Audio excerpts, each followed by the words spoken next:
સુરત શહેરમાં સતત ધોધમાર વરસાદને પગલે અનેક વિસ્તારોમાં પાણી ભરાવાની સ્થિતિ સર્જાઈ છે।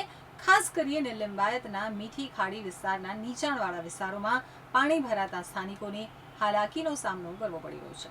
પરિસ્થિતિને ધ્યાનમાં રાખી અને તંત્ર એલર્ટ મોડમાં આવ્યું છે અને ફાયર વિભાગે બચાવ કામગીરી માટે 2 બોટ સ્ટેન્ડ બાય રાખી છે। સુરતમાં સતત વરસી રહેલા ભારે વરસાદના કારણે શહેરના અનેક વિસ્તારોમાં પાણી ભરાવાની સમસ્યા સર્જાઈ છે। તો લિંબાયતના મીઠી ખાડી વિસ્તારના નીચાણવાળા વિસ્તારોમાં વરસાદી પાણી ભરાતા સ્થાનિકો મુશ્કેલીમાં મુકાયા છે। સંભવિત પૂર જેવી પરિસ્થિતિને ધ્યાનમાં રાખી અને તંત્ર એલર્ટ મોડમાં આવી ગયું છે।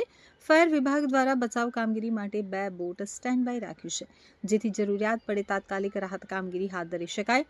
ફાયર વિભાગે સ્થાનિકોને પણ સતર્ક રહેવા અપીલ કરી છે। ખાસ કરી અને ગત વખતે પૂર દરમિયાન શિફ્ટિંગમાં પડેલી મુશ્કેલીઓને ધ્યાનમાં રાખી અને દર્દીઓ, બાળકો, વૃદ્ધો અને જરૂરિયાતમંદ લોકોને સમયસર સુરક્ષિત સ્થળે ખસી જવા સૂચના આપી દીધી છે।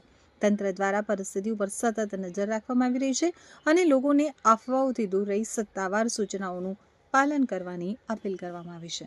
Officer Sunil Chaudhary, Dumbhal fire station તેમજ સાથી એસો જિગ્નેશ ટંડલ સાહેબ, Mandarwada fire station, Surat fire and emergency service fire ખાતાની આ લિંબાયત મીઠી ખાડી વિસ્તાર છે અને નીચાણવાળો વિસ્તાર હોવાથી પાણી કાયમ ચોમાસાની ઋતુ દરમિયાન અંદર ભરાય છે, તો તેમને જાનમાલના રક્ષણ માટે સુરત ફાયર એન્ડ ઇમરજન્સી સર્વિસની 2 બોટો અવેલેબલ સ્ટેન્ડ બાય મૂકવામાં આવી છે।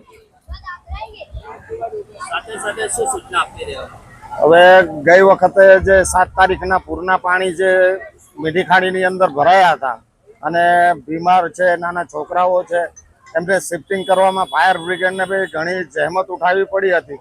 તો હાલ બહાર નીકળી શકાય એવી પરિસ્થિતિ છે, તો એવા દર્દીઓ કે નાના છોકરાઓ, બાળ બચ્ચાઓને સેફલી જગ્યાએ લઈ જાય એવી ફાયર ખાતા તરફથી અમે સૂચના આપીએ છીએ।